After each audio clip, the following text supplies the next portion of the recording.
Thank all our guests for coming. Do you mind if I give you a quick word before we go?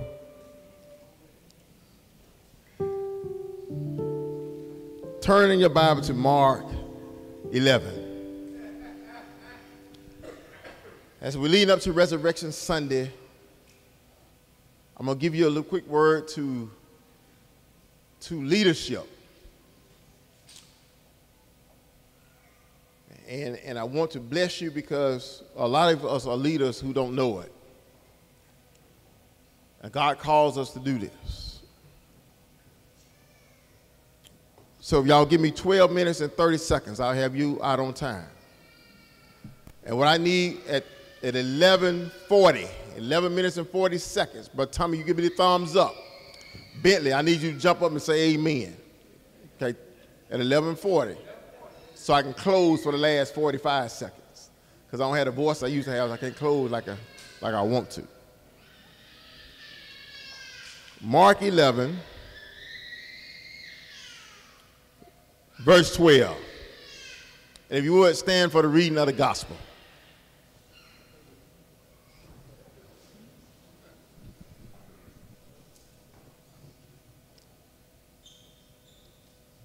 Just look at your neighbors, I'm ready to serve. Because I'm going to bring out something that when you don't serve, that there's some negative consequences if you don't be obedient to the Lord. Verse 12, the next day they were leaving Bethany. Jesus was hungry. Seeing in the distance a fig tree in leaf, he went to find out if it had any fruit. When he reached it, he found nothing but leaves, because it was not the season for figs. Then he said to the tree, may no one ever eat fruit from you again. And his disciples heard him say it. You may be seated in the house. Today's topic is lessons from the fig tree.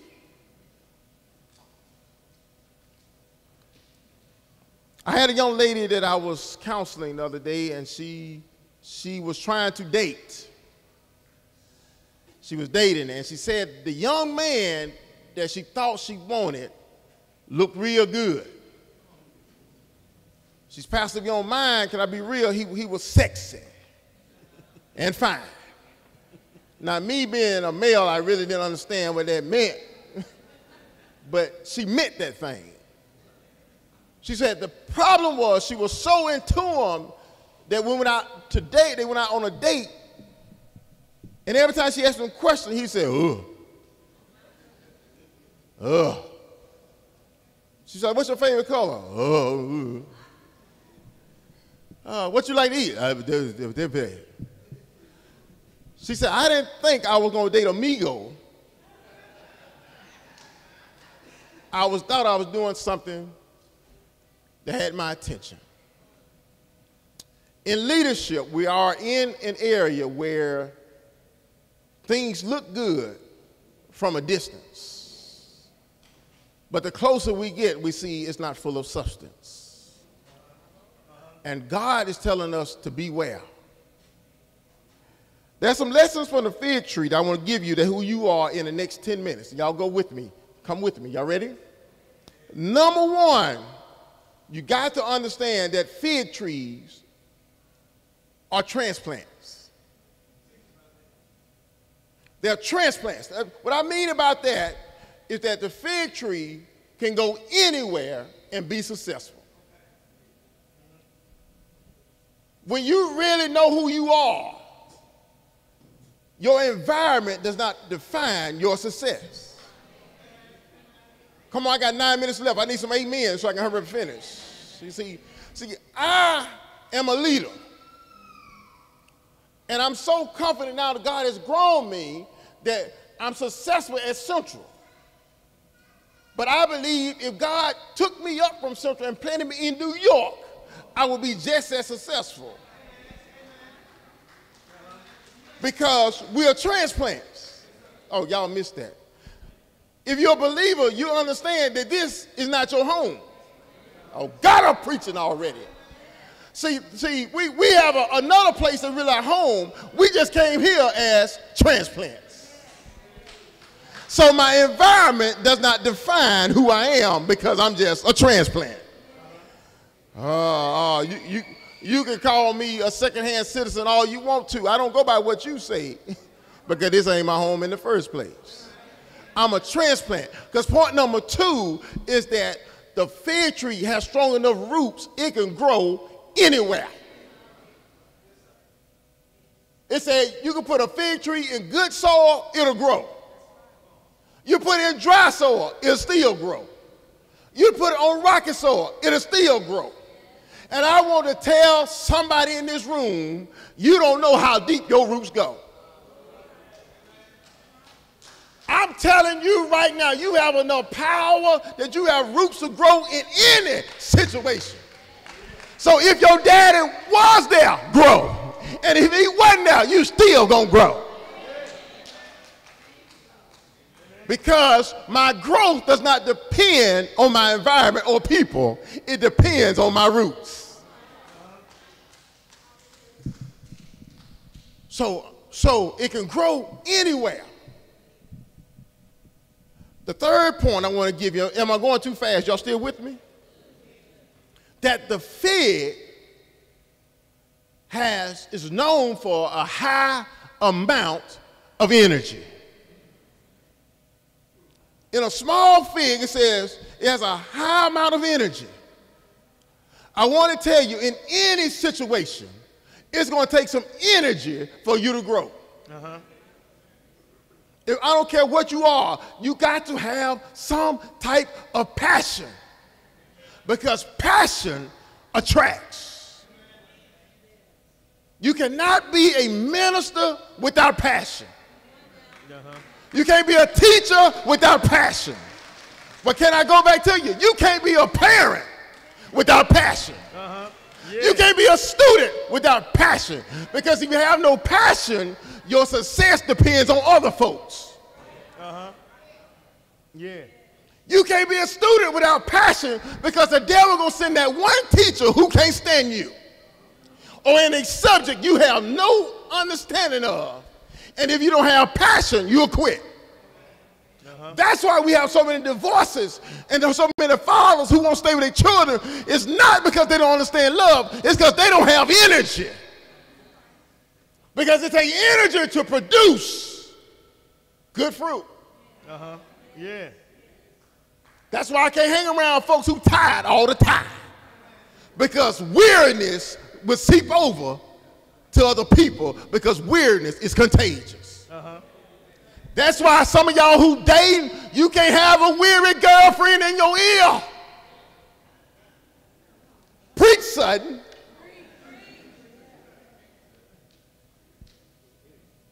Because that weariness will seep into your life.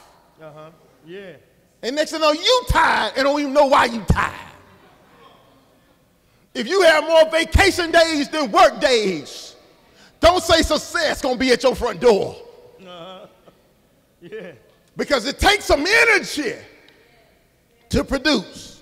And if your passion depends on other people, you're gonna lose your passion. Preach, Sudden. Because it takes energy to produce. And I'm challenging you how much energy you have. Because energy attracts. That's why more people would show up to a fight than church, because the fight has energy. And the church sometimes appear dead. Why would I want to be a part of something that's already dead? Because we all know if something dead, it starts smelling after a little while. And what we have are smelly relationships and smelly schools and smelly church because there is no energy. Put your clothes in the dryer and your dryer don't have energy. All you got is some wet, musty, clean, but stinky clothes. But the devil is a liar.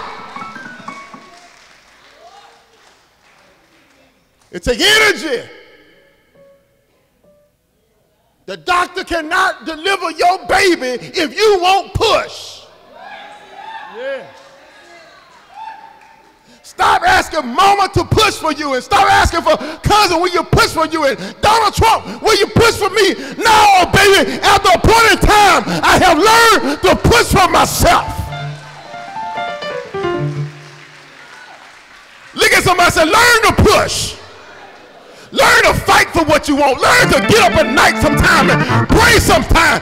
You got to learn how to pray for yourself sometime. Lord, I really want it. Show me how to get it. Can I tell you, welfare only works in America, but it don't work on your spiritual life. You got to learn how to pray and learn for yourself.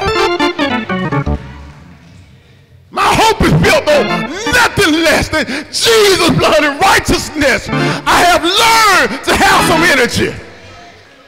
And let me tell you, the more energy you have, the more haters you're going to attract. Because they're going to tell you it don't take all of that. And guess what? Jealousy will keep you down. But guess what? I ain't got time to stop for some folks who ain't been nowhere in the first place. What you saying, Pastor? Stop getting advice from people who ain't been nowhere. Y'all don't say, I'm finished, I'm not finished. But the problem is we go get advice from people that ain't been nowhere. You asking them, you want to go to a Mexican restaurant, you ask somebody all they had was McDonald's, they going to tell you not to go. But the moment they tell you not to go, you're going to miss your blessing. You about to start a business and they say, well, you know, black folks ain't successful in business. You ought to tell that person, thank you for your love, but you go sit over there, and when I open up, I need you at the front door because God told me and I got the energy to do what he told me to do. So let me tell some of y'all right now, you better get some prune juice and some vitamin B, and you better get your hair done and get your iron ready because God is about to take you to the next level and you ain't got nobody in front of you to stop you but yourself. That's why if you don't like energy, don't come and hear me preach. Because I'm going to preach like it's my last day on the earth. I'm going to preach like I ain't got tomorrow. I'm going to preach like the God is about to take me home today. And if I got to shout, I'm going to shout because God has been good to me. And I got the energy to get to the next level. You want puffy money, but you won't work like puffy.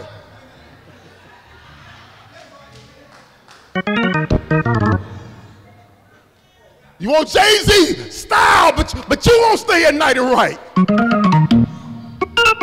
You want to be a husband, but you won't go home on time. And you want to be a wife, and you won't get in the kitchen sometimes. And you want to be dating, but you're scared to go out. It's going to take energy to break down some walls.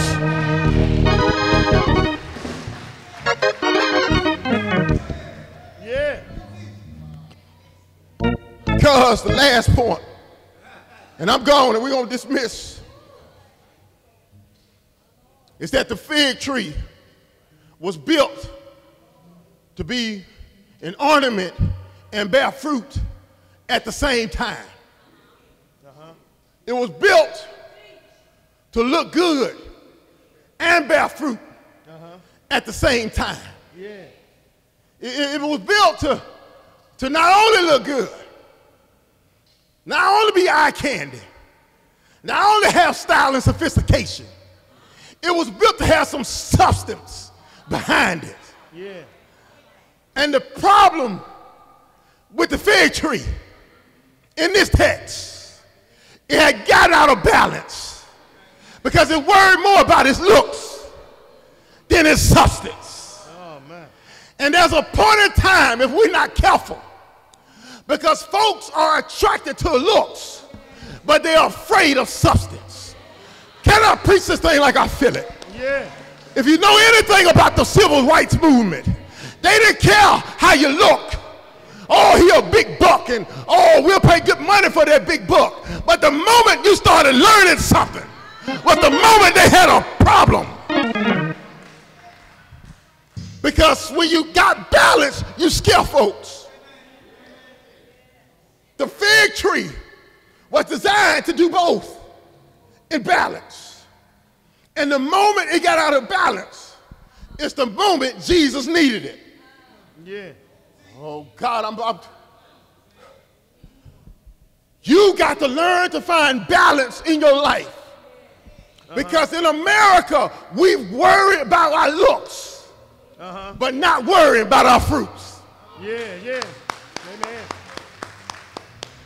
How do you know, Pastor? Because last year, the cosmetic industry made a $50 billion profit off people who look like me. But United Way has the least contribution from the same people. It's because we've got out of balance. Yeah. God have mercy here. We have collected the most money as our people. We got enough wealth, we could be the 8th richest nation by ourselves. But we got the highest divorce rate among our population, the percentage. It's because we out of balance. Yeah. We got more money than ever. But Tuscaloosa County is 2% black business who own. Now we got all this money that we're spending, but we won't spend it to ourselves because we're worrying how it looks. We have gotten out of balance. Yeah, yeah. Well, let me go on, son. You're talking about something else. Let's get to your house. If you look at your own house, how much passion is in your house? Are you paying out more than you're bringing in? Are you spending more time at work than your kids? Are you doing more on the outside than the inside? If so, I came to tell you, don't be like the fig tree and be out of balance. Yeah. Because if you're out of balance, the moment the wind blows, it's the moment you'll fall over. Yeah. God told me to tell you to get in balance. Yeah, yeah. I can tell you it's hard to be a pastor because I work 70 hours a week. Right now, my job is calling me, telling me the alarm is going off. And because I want to be successful, I will confess to you, I've been out of balance. There have been times I worry about work and hope God understood. There have been times I would tell you I had kids who had baseball games, but work was calling. And I was like, if I don't have to work, and God, I got to have to work so I can pay for them to do that. And God told me to tell you, you're out of balance because your kids needed you.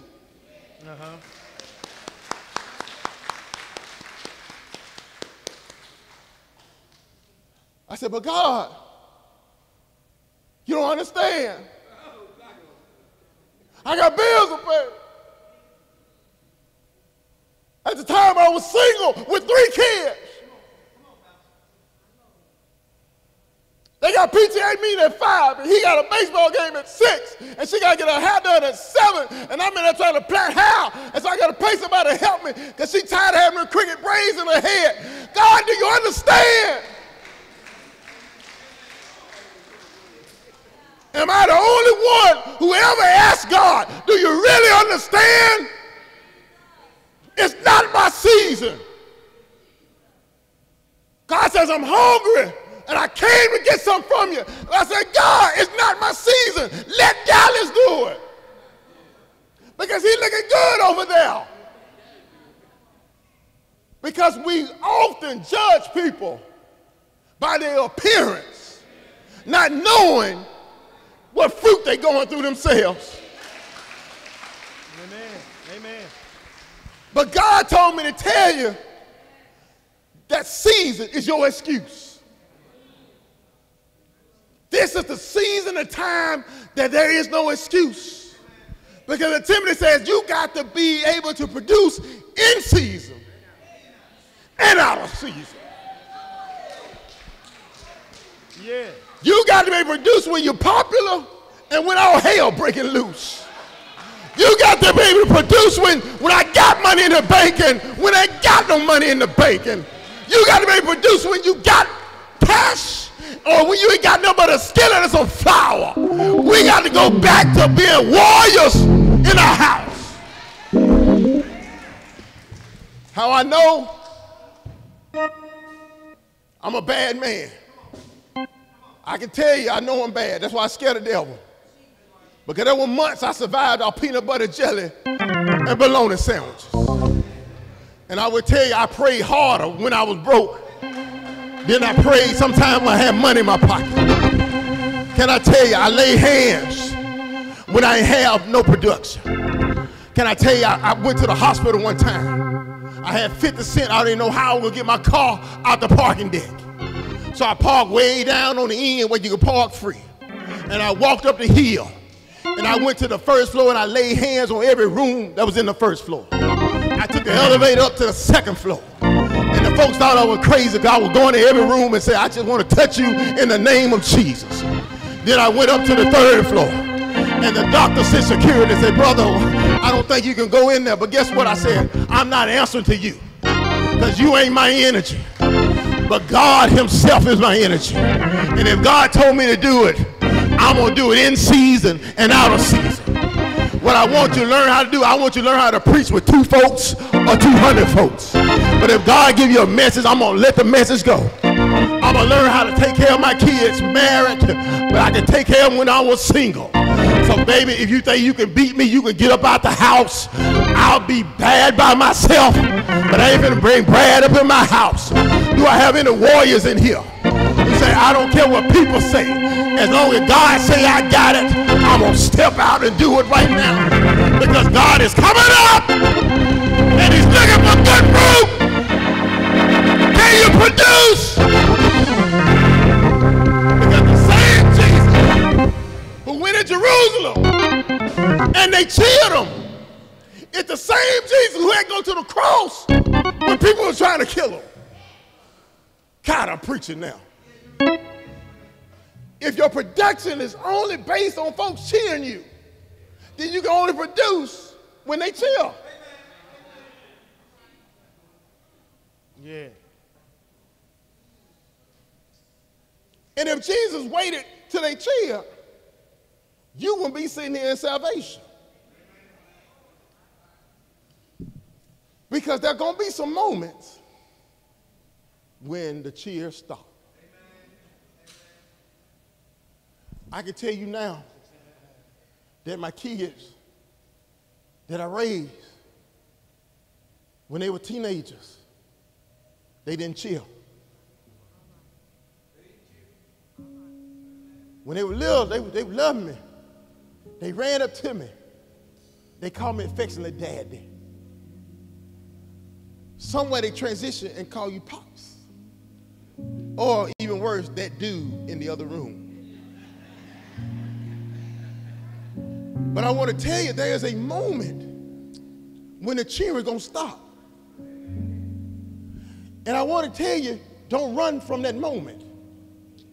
Because God will cut the cheering off. So you won't worry so much about how it looks than the fruit you about to bear. Because I want to tell you, everything that's good for you don't look good to you.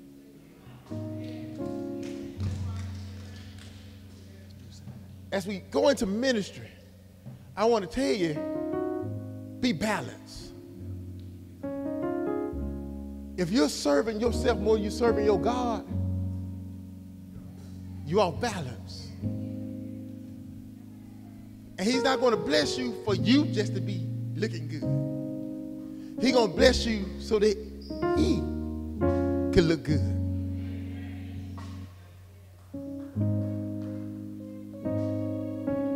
Because after he went to the cross, it looked bad, didn't it? He went into the grave and they put a rock in front of it, a stone, it looked bad.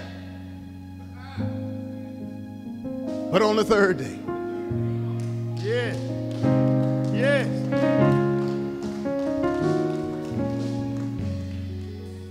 he got up with all power in his hand. Yes. And I want to tell you as I get ready to close, God told me to tell you to dust yourself. Wipe your shoes with a Kleenex. Put Vaseline on your eyebrows. Because after you suffered a little while, He's going to exalt you. He's going to place you. He's going to lift you. If you just hang on in there. Give God a hand clap of praise as we finish.